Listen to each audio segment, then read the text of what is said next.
What's up, everybody? Welcome to the Red and Bold Show on this Sunday afternoon, or it could be a different time based on when you're watching or listening, but welcome regardless of when and where you're watching or listening.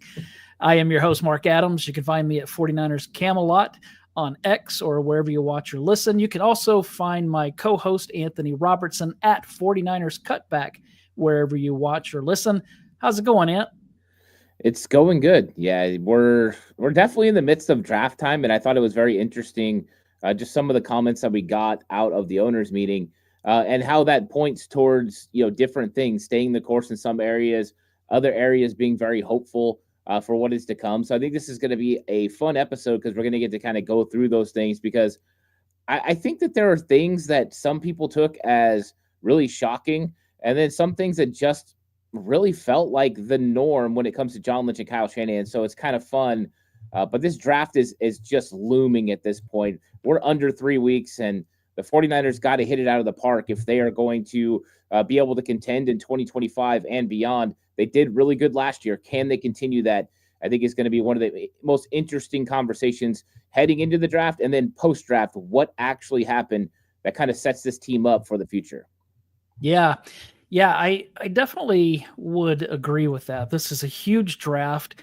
And I think that probably next week we'll start talking a lot more draft. We're going to talk a little draft defensively today. We hit on a little bit last week on the offensive side, so today we're going to hit on a little bit defensively. But next week I want to dig a little bit deeper into that draft, especially and maybe we'll do. I mean, last year we did a mock draft. I remember doing that. That was my first one that I ever did, and that was kind of fun. Like usually I don't read those because it's like, I mean, these are people's opinions. But and you never know, are they picking based on what they think the team is going to do, or are they picking based on what they would do? So it's hard to know those things. But we'll do one, I'm sure, before the draft, maybe that Sunday before. But gonna hit on it a little bit this week. Momo Morton is in the chat here. East Coast Red and Gold podcast is in here. They said go Niners. Yeah, go check out their show. I was on their show, I don't know, a couple of years ago. They're a fun bunch there. Big Dez, Leo, Kali. So hey, great to have everybody in here. Appreciate it. We're gonna talk some good stuff today. So the first thing that I want to get out of the way is the Brock Purdy contract talk. The 49ers start their offseason program on April 22nd. The question is, will Brock Purdy be newly signed with a brand new contract, making him one of the highest paid quarterbacks in the NFL? Will he be signed by that time? This question, there's actually two parts to this question. The first is, do you think he'll be signed by that time? And second, if he's not signed, will he still practice? Every other player, I would say no, but this is the one player that I might say yes. I don't think he's going to get signed by April 22nd. I don't think that this is going to happen. I think they're running out of time. There's always the possibility that they could get this thing done. And, what we heard from John Lynch, it seems like there's an offer on the table for Brock Purdy, and we're just kind of seeing where that thing goes. But the fact that there hasn't been movement means there's still work to do. And so I think that they're probably going to go through the draft process without Brock Purdy being signed to a new extension. And there is always the opportunity for it to happen during that draft process. We've seen things like that happen before where all of a sudden players get signed just before. But I think April 22nd, it doesn't happen. I'm thinking this thing probably happens sometime in May, maybe even in June, that they go ahead and get a deal done. I don't think they're that far apart because I think that they recognize how important Brock Purdy is to this football team. They've been searching for the franchise quarterback ever since Kyle Shanahan got here in 2017. And I think they feel comfortable with the player that they got. They're comfortable with the tools. They're comfortable with the leadership. They're comfortable with the individual, that he's always going to be consistent. He loves football, and he's going to be a good teammate. And I think that those are things that they rely on when executing players' extensions. And you look at the pillars of this organization. You're talking about Trent Williams has always been a stand-up guy. Christian McCaffrey, George Kittle, Fred Warner, Brock Purdy's just another one of those guys. So I think that they're going to get this thing done, but I just think April 22nd is just too fast to be able to kind of get this thing complete to where both sides really feel good about it. And so if he's not, is he going to hit the field? He's been in the classroom by all reports. Is he going to hit the field with his teammates? I don't think April 22nd. I think if you got to, mandatory minicamp and the deal wasn't done, and I do think that he would show up. I do think that he would go through workouts, but I don't think before then. I don't think he would show up for OTAs. I don't think that would be a process. That's just not smart business. And right now, Brock Purdy has to look at himself as a business, as an entity that needs to make the right decisions for his family moving forward. So I just don't think that that's the best way to go about it. If something happened and the 49ers told him, hey, look, we're not going to address this contract situation as far as we're not making a different offer, and you're probably going to play on the last year of a contract, then that might change the game a little bit, and he might go wait until training camp. But I think that they're probably going to get something done closer to mandatory minicamp. So I think there's a possibility he's out there for that. But I don't think he's going to be there if they don't have a contract done before mandatory minicamp and maybe even training camp. Now, do you base that off of the fear of injury or just a negotiating place? I think it's both. I think there's no agent that will recommend Brock Purdy go out there and get on the field and play. There's a small little tweak, a bad throw with his arm, and all of a sudden something happens, and then you go from being potentially one of the highest paid players in the NFL to potentially on the scrap heap, and the 49ers are going in different directions. So I just don't think it's worth the risk. But also you are making a point in the negotiations to say Brock Purdy's not touching the field until you make a contract extension happen. And I think that that's one of the things that helps. If he's out there, yeah, it's goodwill and all that, but it doesn't display that Brock Purdy's willing to step aside and wait until they get a contract done. So it's kind of dual. Keep him safe, but also in the same regard, let them know, hey, we're in negotiations and Brock Purdy's playing ball, but he's playing ball as far as a business decision for him and his family. Okay, so if Ant's prediction is correct, then Brock Purdy is not going to be practicing with the 49ers until the mandatory minicamp, which is June 10th and 11th. If that's the case, then Mack Jones is going to be the 49ers starting quarterback throughout the rest of the part of the offseason that comes before that starts April 22nd. Here's what Kyle Shanahan said about him this week. We're excited to get him working in our offense. Are you, Mr. Ant, as excited about Mack Jones as Kyle Shanahan is? I wouldn't say I'm as excited as Kyle Shanahan. I don't think that's really possible with a player like Mack Jones. But I am curious to see what an offense ran by Mack Jones looks like. What happens when he gets into a very structured, very detail-oriented offense that really suits his skill set, with timing throws and good accuracy, those types of things. What will it look like when he's operating this offense? I think that's something I'm intrigued to see. But I think that I know what's going to happen, right?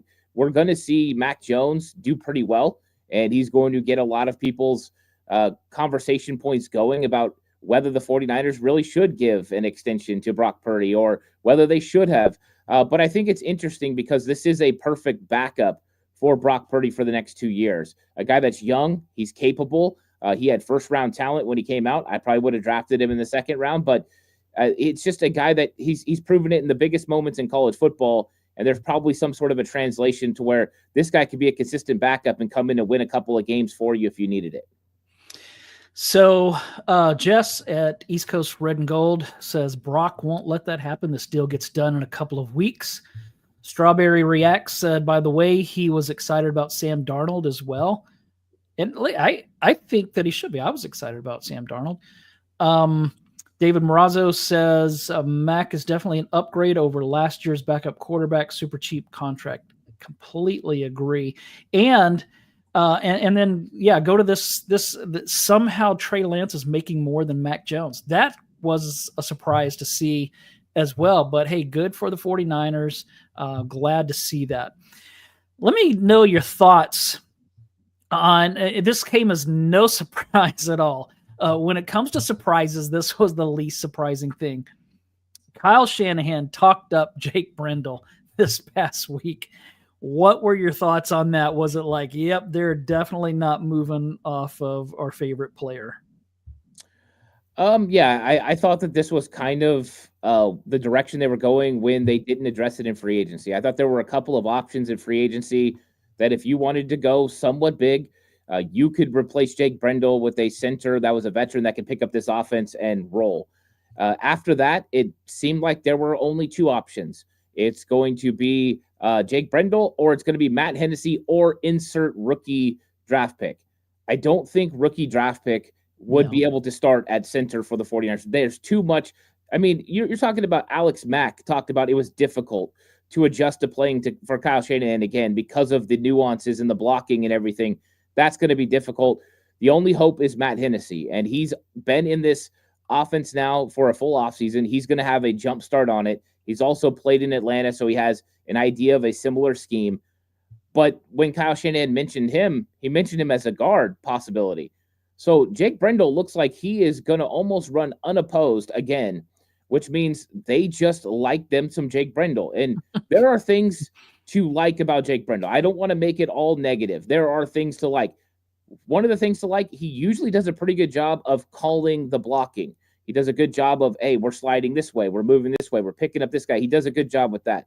That's the veteran part of Jake Brendle that's good. He also does a great job of getting to second level. He's one of those guys that's got the athleticism to get there. The negatives, though, are he doesn't hold those blocks long enough. He also doesn't anchor very well if he gets a one-on-one in pass protection. Those are the weaknesses. The 49ers are willing to overlook those weaknesses and try to enhance his strengths. So they're going to try to hide his weaknesses and enhance his strengths the same way they do with all the rest of their players. And they feel like they've got enough to get it done.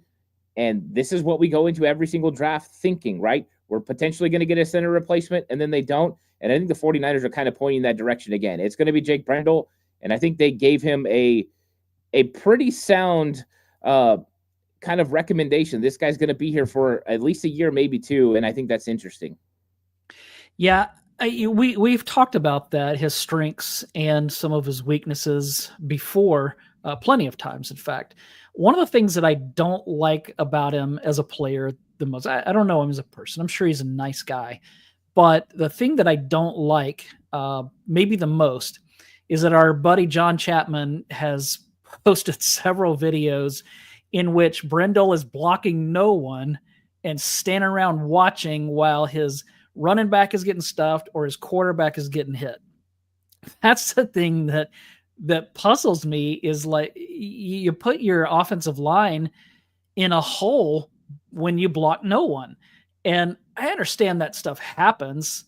You know, sometimes there are going to be communication breakdowns or stunts that kind of fool you or whatever, but it seems to happen more than it should with him.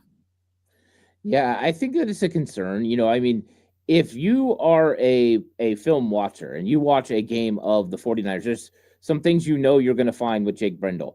Number one, after every single play, he shakes his head. I mean, it's like shaking his head every single time. He's never happy with the outcome of the play, minus a touchdown. Number two, you're right. There's a lot of times he's standing around. Some of that time, it's because guys went different directions and he didn't have anyone to potentially block. And so he's kind of looking around. But that is one of the things that drives coaches mad, is seeing players standing around and not going out and hitting someone, making contact, doing their job. And so that I get why it frustrates, especially like a guy like John Chapman, that to no end, because he was a former coach. That would drive me crazy as well, especially a guy who worked with offensive line for a long time.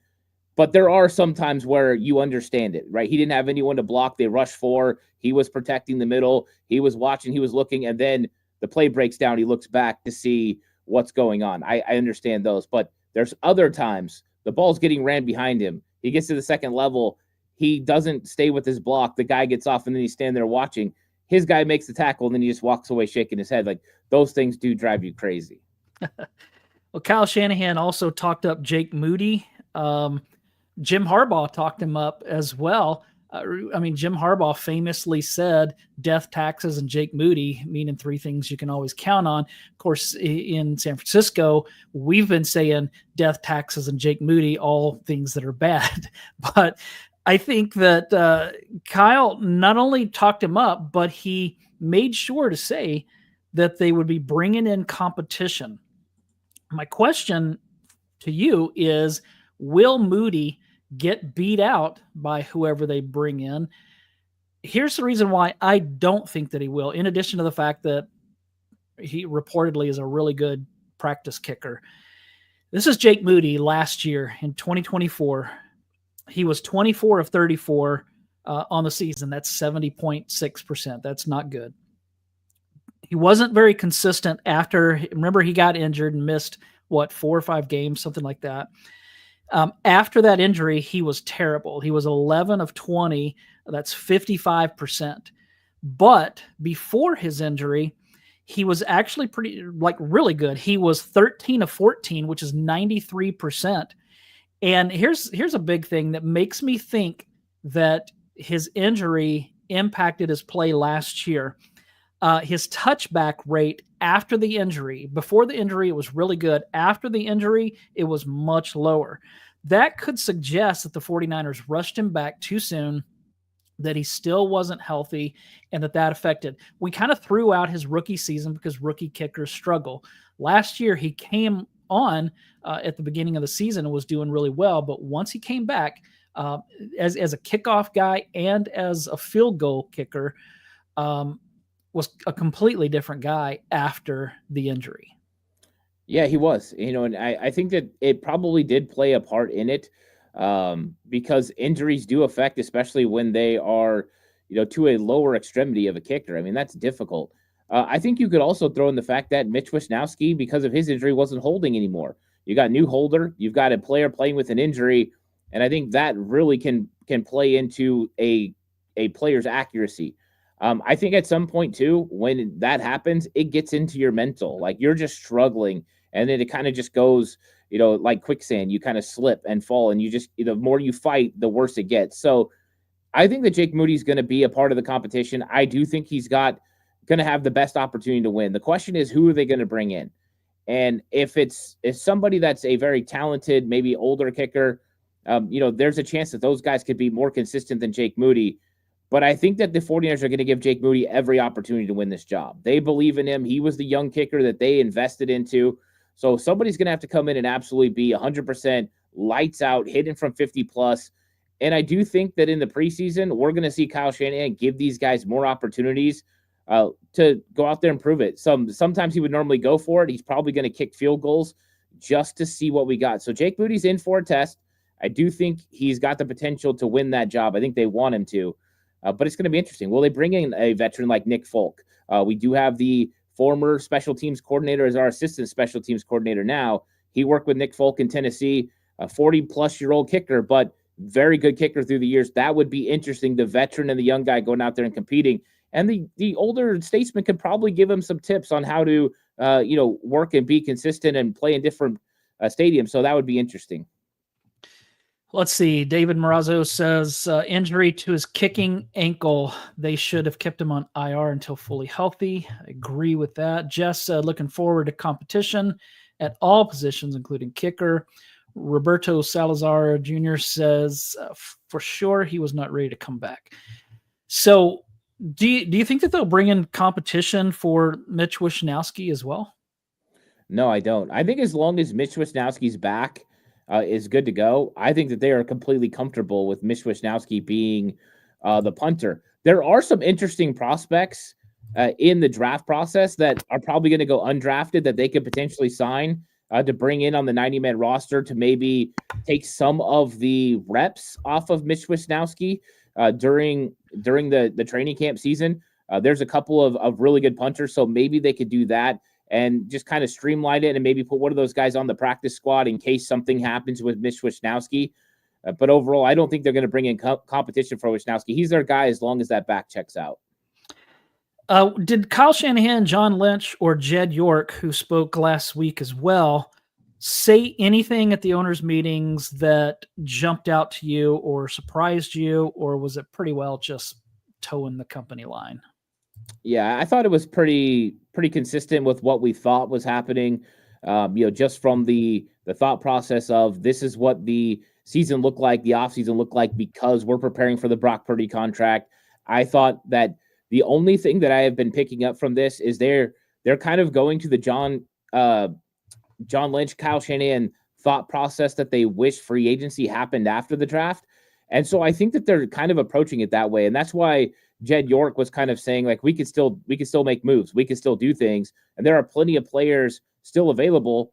And I think that that's how they're looking at it now. They're going to address the draft, and whatever they are not able to fill, they are going to try to fill with the remaining players in free agency, where you're going to get a little bit more bargain basement. They're not going to fit against your compensatory formula, so you still get all your comp picks, and then you can get those players. And if you look, there's a lot of really talented players still available that they could go out and get. So I think that's their thought process right now. I think they went through the first couple of waves, got the guys they strategically thought made sense depth-wise that they didn't want to lose, and now they're kind of waiting for a couple of those big ticket items potentially.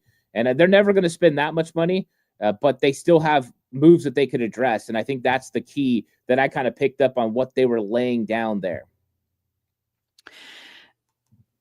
All right, let's get to the Trey Hendrickson rumor. The 49ers have been linked to possibly trading for Trey Hendrickson, the defensive end from Cincinnati. They were named again as a possible trade partner. But here's why I don't think that this is going to happen. Everything that the 49ers have done so far since the beginning of March, or mid-March, whenever free agency began, tells us the opposite. They wanted to get younger. They wanted to get cheaper. Trey Hendrickson is how old is this guy? He's over 30, right? Yeah, I think so. I'll look him up.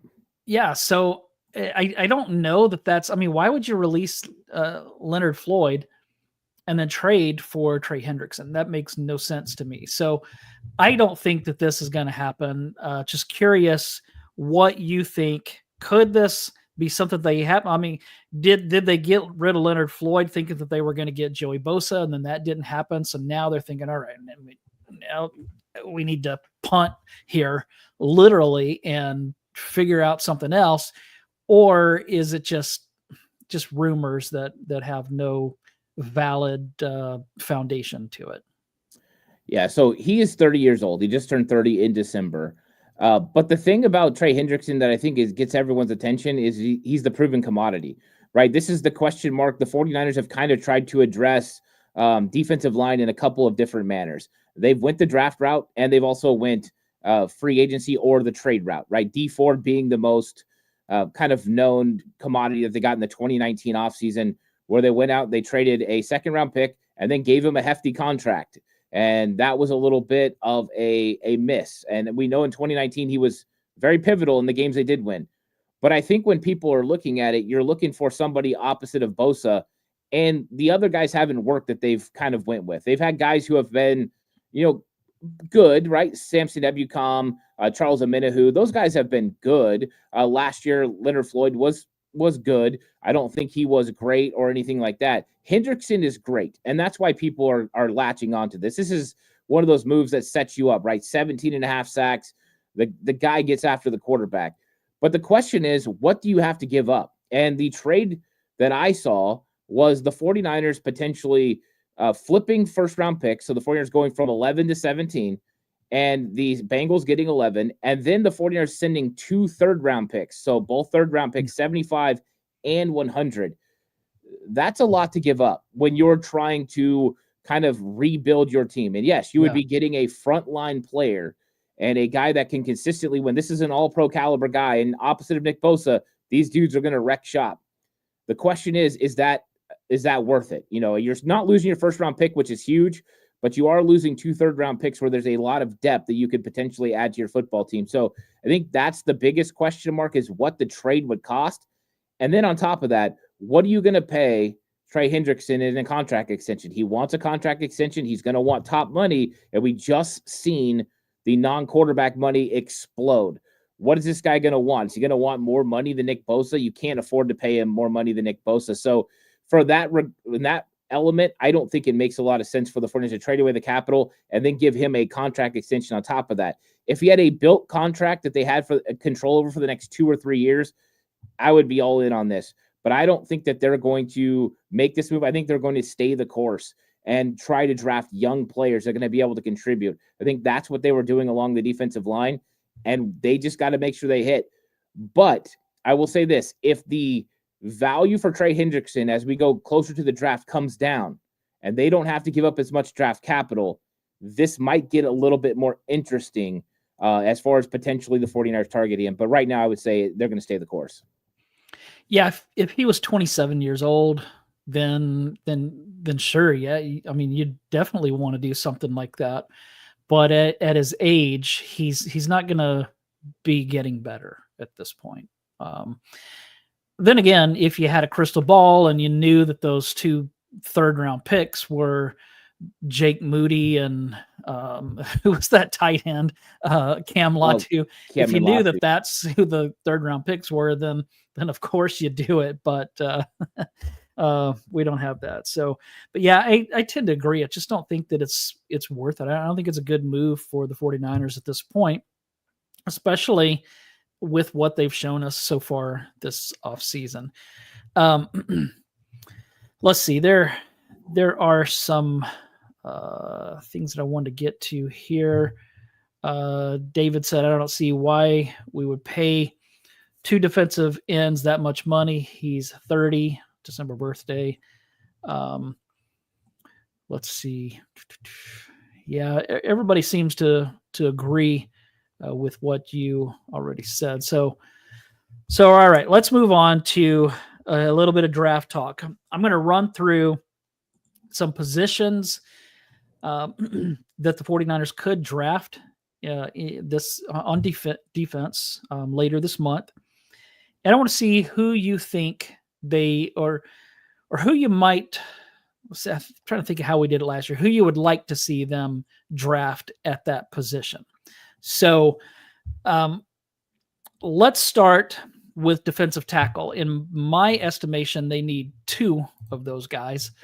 As far as start, I think they need 2 new starters. Now, that may not happen, but I just really think that they're going to need 2 starting defensive tackles to upgrade, especially against the run. Who would you like to see at those positions?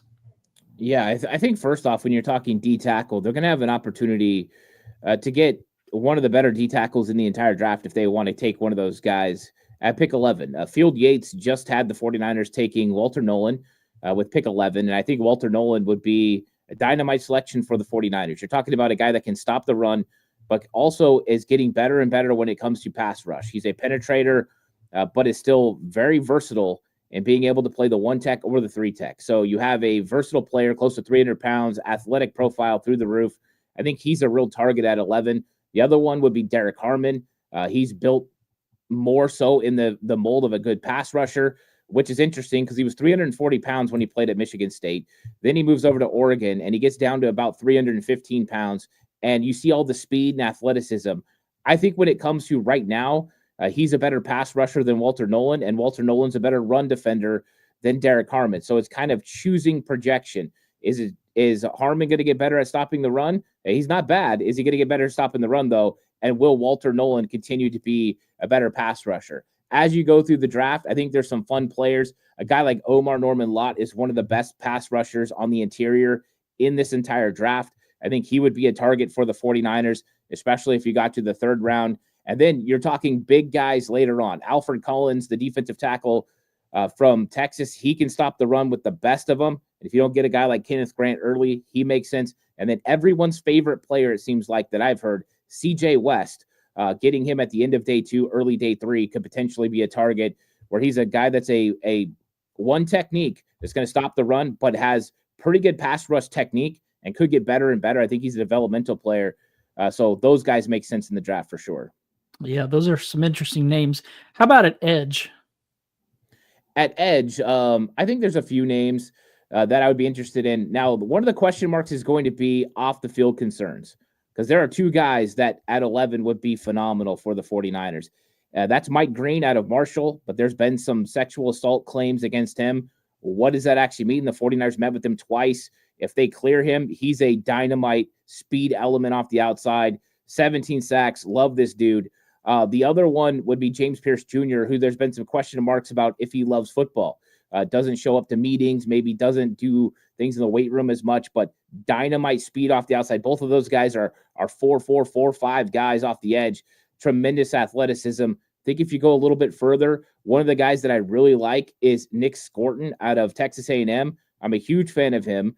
I think now in the process, he's kind of fallen to the late first round, early second, but I think he would be a really good player. And then as you get later into the draft, a guy like Ashton Gelati. I like Ashton Gelati a lot. I think he could be a nice, talented player for the 49ers off the edge.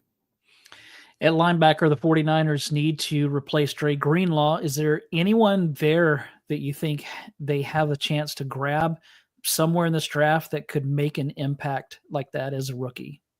Yeah, I think the first one is Jihad Campbell. I think he's the only first-round linebacker that I see that could make that kind of impact. There's probably potentially two linebackers that could go in the first round, but one of those guys is probably going to be seen more as an edge. That's Jalen Walker out of Georgia. But I think Jihad Campbell could make that sort of impact. In fact, in my last mock draft, I traded back and took Jihad Campbell. I wanted to have the conversation. What does this look like if we replace Drake Greenlaw and go defensive line later? I thought it worked out pretty well. He's a talented guy. As you get further into the draft, Demetrius Knight out of South Carolina, he's a will linebacker built player who's developed. He's a hard hitter, kind of that Drake Greenlaw attitude. And then Jeffrey Bossa, who they met with out of Oregon, who seems to be a consistent player. There's lots of guys. One guy to keep an eye on, and he's starting to kind of pick up steam, is a guy I've been on the entire process. Chandler Martin out of Memphis. Went from a lot of people thinking he's going to be 7th round undrafted to how about this Field Yates saying now that he's potentially a 4th round pick. That's a jump. This is one of the most athletic dudes in this draft. I think he'd be a perfect target for the 49ers at linebacker. The 49ers have their starting corners with Renardo Green and Diamador Lenore, but they do need to add another starter, whether that's at the nickel or someone on the outside that would move Lenore in nickel situations. Is there somebody that you really like at corner? Yeah, I love Trey Amos. I think this would have to be a round 2 selection. I think he's a round 1 guy, and I think that he would plug and play on the outside as a boundary corner when Demo goes in, and you would have those guys for the next 3 seasons consistently, and I think he would be just a dynamite fit for the 49ers. I love Trey Amos. A little bit later, Darian Porter is a wide receiver convert to cornerback. He comes out of Iowa State, big, 6'3", over 200 pounds. They just didn't test him very often, but this guy makes plays on the football long, and he's still learning the position, but this dude's dynamite talent. If you got him, I think you could plug and play him, play quarters and cover 3 really well in Saleh's system. I think he'd be a good selection as well. I'm still not sold that Jair Brown is going to be a long-term starter at safety for the 49ers. I am sold that Malik Mustafa will be, but not so much on Brown. Could they pick up a safety somewhere in the draft that might beat out Jair Brown? Maybe not as a rookie, but at some point. Yeah, I think safety is one of the interesting ones. They haven't met with very many safeties. But one of the safeties they did meet with was Andrew Makuba out of Texas. 4.45. He's 5'11", can move pretty quickly. Good instincts. Originally played at Clemson, played a lot of nickel at Clemson. Then he came to Texas and translated more to a free safety, but he's got that in his bag. I think he's probably one of the most versatile safeties when you get to round 2, round 3, depending on where he goes. And I think that the 49ers probably won't go too high on safety, even though there's a lot of guys I really like early because of the amount of depth that they got at the position now. I think that the only way that they potentially get a starter, though, is before day 3. I don't know if they can get a starter in this particular draft in day 3. Guys to kind of watch late, Kevin Winston out of Penn State, Jonas Sanker as well, another guy to kind of watch as we get to day 3, potential depth pieces that can compete. But I'm not sure the 49ers actually draft a safety in this draft because of what they've done in free agency. Yeah, and when their defenses were really, really good, they had some really good safeties. I mean, obviously there were those moments. We can remember an NFC Championship game where a really big interception was dropped, but they had good safety play, whether it was with Jim Harbaugh or in the some of the Kyle Shanahan years. So I think it's important for them to get back to having really good safety play. And Jair Brown, I just think he takes too many bad angles or something, but there are plays that are there to make that he doesn't make. Yeah, I think with Jair, it's going to be to how you feel about the particular player. If you're Robert Saleh, right? Robert Saleh and Gus Bradley have worked with some really good safeties throughout the years. They're going to be the guys that are going to come in to determine what they're going to get out of him. Robert Saleh got a ton out of like a guy like Tart. So if you're getting a lot out of Tart, what can you get out of a guy that's built in a similar fashion, got pretty good athleticism, pretty good instincts? Can we get better at tackling? I think those two guys, if they signed off on him, I think would make sense. I don't count out the guys that they drafted either. A guy like Richie Grant, who was a former second-round pick, who has a lot of athleticism, I don't count him out either being in competition with Jair Brown when we get into camp. But a lot of times there will be defensive coaches that come in from the outside that look at a skill set and they have conversation with that player and they can develop those players because they're different. People can find different strengths in a player and be able to use those. And if you can do that, that's the key, right? Getting the best out of your players. And I think that's what Robert Saleh is going to be tasked to do. And maybe he can get the best out of Jair Brown. But right now, I think that they feel like there's just other needs that are more important than Jair Brown right now, just from what I've seen and their approach to the offseason. All right, I want to get to this super chat here. The question is, what will make Shanahan change his offensive line philosophy? They seem to be willfully ignorant of the fact that mediocre offensive line has cost them in the biggest games. Can't argue with that. If they had better offensive line play in that first Super Bowl against the Chiefs, they win that game. If they had better offensive play in overtime of the last Super Bowl loss to the Chiefs, they likely win that game. So I can't argue with that, but at the same time, he seems content with what he has. Yeah, I think it's one of those situations where it is a problem when you're talking about them losing key football games at the end of the season. But I think there's also the counter argument with, well, that's what that they got there because of them being able to kind of skimp at the position. And I think that you see other teams that do this, right? The Cincinnati Bengals, they don't really give an offensive line to Joe Burrow very consistently, and they've made it to a Super Bowl. And we've seen that bite them in the butt.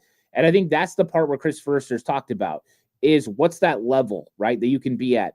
Because they want to be able to have the skilled players, but they also want to have a offensive line that's good enough. And I think that is the line that you're flirting with. The Philadelphia Eagles figured out a way and a formula to be able to have a phenomenal offensive line and still have the skilled players on the outside, still pay the quarterback, still pay the running back. They have figured out a formula that makes that work.